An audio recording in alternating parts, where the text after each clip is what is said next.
But, we do this thing where we go, we need more women in positions of power. I don't know that that's necessarily true. I think women are capable of being just as corruptible as men. I mean, when you take a look at so many of these women who are mayors or governors of states and cities around the country, and then there's some kind of, SNAP fraud or welfare fraud or something, I think what I've learned, and sorry to broaden the subject, but I have definitely learned in the last several years that women are every bit as capable of malfeasance as men are. And we were under the impression that if we had women bosses and women senators and women governors, that we'd have a more cordial society and we wouldn't have war and we wouldn't have the corruption and we wouldn't have the sexual harassment and we wouldn't have the abuse of power. I don't know that that's true at all. So I think the biggest problem is that people don't actually try to understand what corruption really is. You see, most people say that corruption is bad or corruption is evil and it shouldn't happen. We should just destroy it. And that's the end of the conversation. But if you're not actually trying to understand how something happens, then you can't actually fight against it. And there is also another question that should be asked. Can you actually eliminate it? Or is it something where if you try to plug every river with a dam, you end up with a flood and you say that that is God's will? So let's talk a little bit about what corruption is and how it happens and why it affects men and women. Now, the first thing you need to understand is when judging systems, we do not judge based on individuals. Like, individuals can be moral, individuals can be immoral, individuals can be dumb or stupid. But when you put a lot of individuals together and you form a corporation, they become a group of people. They become a system, and systems are very predictable. For example, I talked about the risk-adverse managerial system. This is predictable because you look at how culture functions, and then you can also predict how corporations are going to behave. So, in the era of social media, where everything a person says can be held against them, a joke that they made 6 or 8 years ago can be used to fire them in the present, a soundbite, a clip, any type of leaked DMs is enough to destroy reputations and careers. Obviously, it makes sense that the incentive for people at the top is to adapt in the new society. And so, with that in mind, they adopt the risk-adverse system, which basically means that a person in charge does not want to be viewed as making decisions. As ridiculous as that sounds, if you think about it, this is the case. Every single politician, every single influential person loves to hide behind committees nowadays, because they will say, well, I didn't make the decision, it was the experts, it was the academics. We had the focus group that looked at the movie before releasing. We had no idea it's going to bomb. This is why when politicians appear in public, they rarely speak from the heart. They usually read off of prompters. They have an entire team of people that train them on how to behave. They are risk adverse because social media creates the incentive to be risk adverse. A single mistake in public, a single gaffe, can actually destroy a career. And so when you realize this, you realize why our society doesn't have people that say, well, this is stupid, this is retarded, but let's do it anyway. Instead, what they say is we need to actually start censoring. We need to actually start banning. We need to make sure that we do not allow to have anything offensive or edgy in our movies, TVs, in our presentations, in when a politician goes and holds a public speech, everything he says needs to be measured. Everything is sanitized, right? Again, when you wonder, like, how is this happening? Well, it's because the incentives are there. And why do you have, like, the idea of women bosses? Well, it's the same thing. Like, the incentive to say we need to have women bosses has less pushback. It has less consequences than if you say we do not want to have women at our company. Or we want to promote people at our company that are just competent individuals. If you say that and the public then looks and sees, well, I mean, these guys do not hire women. They're misogynists, right? Like, all of a sudden, social media is on fire. The amount of people that are willing to take a job at your company diminishes because people care about their reputations and they don't want on their resume, oh, you worked at the misogynistic company to appear.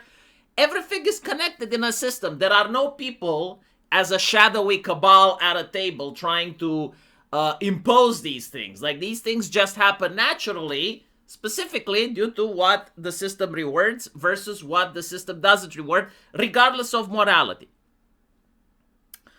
And so, if you look at why there are women in positions of leadership, it's because of lawsuits, usually. And it's also because if you hire an activist group or you pretend that you care about an activist group that talks about women, then it's less likely that the eye of Sauron falls upon you. Because they're a good company, they're allies. Meanwhile, the NGOs, well, they obviously benefit to talk about women because they get donations, right? So like when you zoom out and you notice the spider web, you kind of see where all the feces fall apart. And why it didn't happen in the past. Like in the past, it would have been very difficult because you didn't have social media, you didn't have, people that join a company being worried, like, what is this company's reputation? What is it going to do to my resume? What if I want to join another company afterwards? What if I do something offensive at the office and someone films me with a smartphone and posts it online? What if I do something offensive at the office and then I get called by HR, right? Like back in the day, people didn't have to worry about these things because smartphones and social media didn't exist. Now, let's talk a little bit about corruption because this one is also interesting. I think that as an Eastern European, I'm a grandmaster when it comes to corruption. So first and foremost, why does corruption happen? Well, nobody finishes high school and thinks like, I want to join a company and be the most corrupt individual. I want to join politics because I want to be corrupt. No, it doesn't happen like that. People are, as usually, pushed by incentives. In order to climb the ladder of a political party and become a politician, you have to do favors. Or people that do favors for you will expect favors in return. This has been true in every society across the world, probably as old as the first city that mankind has ever built. It's true now, it will be true in the future. To deny this is denying that gravity exists. Like, you need to understand, there is no way around this, right? Like, favor begets favor. Now, once you get this, you also need to understand what people actually want. Institutions have a mission statement. Like, for example, the Republican Party wants to push Republican ideas and get elected into office and make those ideas into policies. However, the people within the Republican Party are human beings. Human beings have families. They have their own interests at heart. And so when those interests are more important than what the institution and the mission statement does, that is when you have corruption. And so every single person that works at any company that is involved in any type of political activism is going to have two types of loyalties. First loyalty is to himself and his family. The second loyalty is that of the institution. Obviously, the more people you have that are aligned with the mission statement of the institution or the political party, you will actually have less problems with loyalties.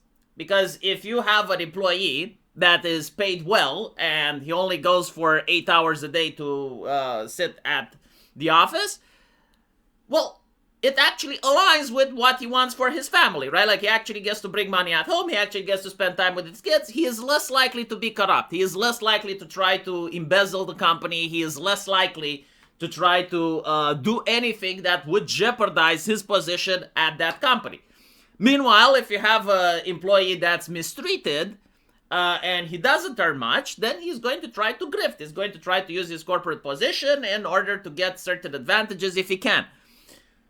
There's also like the question of the position that a person has in a company or a political system. If the position is low, even if he is a corrupt individual, he is not going to be able to steal much. He's not going to be able to grift a lot, simply because he doesn't have access. But if you take a person and you make him a politician, like a mayor, a governor, in a position of power, where he is less likely to be watched, where he has more authority, well, then the same person is probably going to be a lot more corrupt because now he actually has access. Now he actually can do things. This is why a lot of people in positions of power end up being degenerates or they end up being pedophiles. Because if you think about it, if you have a person that's not backed by an institution and he just happens to be sick in the head and he's a pedophile, people that find him call the cops, he gets arrested, that's done. But now imagine that the person is, well, let's take the Catholic Church scandal, right? Like if the person is a bishop, well, now he has an institution defending him, right? And the incentive of the institution is to save face. And so if it's actually found, they start moving the priest from one parish to another. They use the institutional power in order to try to prevent the authorities from doing proper investigations. Because, again, the institution incentive is to save face. So when you view the world through the perspective of incentives, and you realize that the incentive of a person is constantly a conflict between him, his family, and the institution he serves. The institution itself has incentives of maintaining good relationships with the public PR, so on and so forth. And in order to climb the ranks of an institution, you have to do favors and receive favors. Then why on earth wouldn't women be corrupt? Like, what exactly would they have that would prevent them from being churned by the same system that has churned people for millennia and will continue to churn them, right? Like, again, when you understand that things operate on incentives, the only way to change things is to change the incentives. It's not about morality. It's not about anything like that. Because if you have a moral person, like let's say you genuinely have a beacon of morality and he tries to enter one of these systems, what will happen is that the system will spit them out. They will not climb the ladders. Like, they will refuse to do favors for other people. And so someone else, a colleague of his, that does favors for other people is going to start climbing the ladder. The moral person remains at the bottom. It is not that moral people do not exist. It is not that incorrupt people do not exist. It is that the incentives and society at large, while they claim they want moral people, they do not respect them. Perfect example from a story is Game of Thrones, right? Like the father of Arya Stark, he was a very moral individual for that society. He was honorable. And George R.R. Martin, who actually understands systems very well because he read history, wrote a very compelling story of what can happen to a person that tries to be moral. And by the way, this doesn't mean that being completely immoral is also good. Systems also spit out people that are backstabbing and immorals. For example, as I mentioned before, favor begets favor. So if you end up doing a favor for the wrong person, or if you end up not returning favor for people and you cause spite and word travels that you are not a person that's respecting the unwritten rules, you're also getting spit out by the machine. And so what usually happens is that most countries and cultures, they say they want to crack down on corruption, but in reality, the real question is like, how much corruption are we going to put up with? How much is it allowed? From whom? What exactly has he done to deserve what he is getting? And there's also a little bit of luck. Like sometimes the public can stumble upon corruption and they're horrified and they demand accountability. Very rarely, but it can happen. And so, with this in mind, it is absolutely no shocker that women can be just as corrupt as men, because women have their own interests. They have their own families, which can conflict ideologically with the political party they're in or their mission statement. Now, again, when it comes to politicians, politicians require funding, right? The funding comes from some people. Those people want to make money in return. The reason that politicians are corrupt, the number one reason, is that they deal with taxpayer money. So it's money that don't belong to them. In fact, it doesn't belong to quote-unquote anyone in particular. And there are people who want access to those funds. This is where you have the learning centers, right? So like the learning center is done by a person that wants to have access to the taxpayer money. The politician wants to give them the taxpayer money because they don't lose anything. And so the people on the ground, the Somalians, they will say, well, okay, we can get people to vote for you. Like, we can do something for you. We can do you a favor. We can mobilize our activist groups to get people to vote for you. In exchange, You pass a law that allows us to open kindergartens where we don't actually have children there, we don't invest anything, but we get access to taxpayer money. And that's how you get the learning centers. And this is why they are absolutely butthurt when someone comes and cracks down on them, because it destroys the grift. Now they don't have activists encouraging people to vote for that politician. Now that politician can lose his $10,000 wage per month because he can lose his seat in the next election. And so you can see how the incentives are there. And replacing one person with another doesn't necessarily change the system. You replace the faces, but the incentives still exist. There is still taxpayer money that other people want to have access to. There is still a need for politicians to have people pump money into their wallets so that they can get elected. No ideology, no morality, nothing will change this. The only thing that can change it is, well, for example, to have less taxpayer money available. Then there will be less people that can have access to it, or if it happens, then it's so obvious that the public starts complaining. Or you can basically try to increase the scrutiny on the politicians. But usually what this does is it causes the grifts to be more subtle. It causes the grifts to be a little bit more hidden. Another incentive would be, well, to get money out of politics. But again, we notice this in Europe. It has been done. So like politicians, they find other way to exchange money under the table.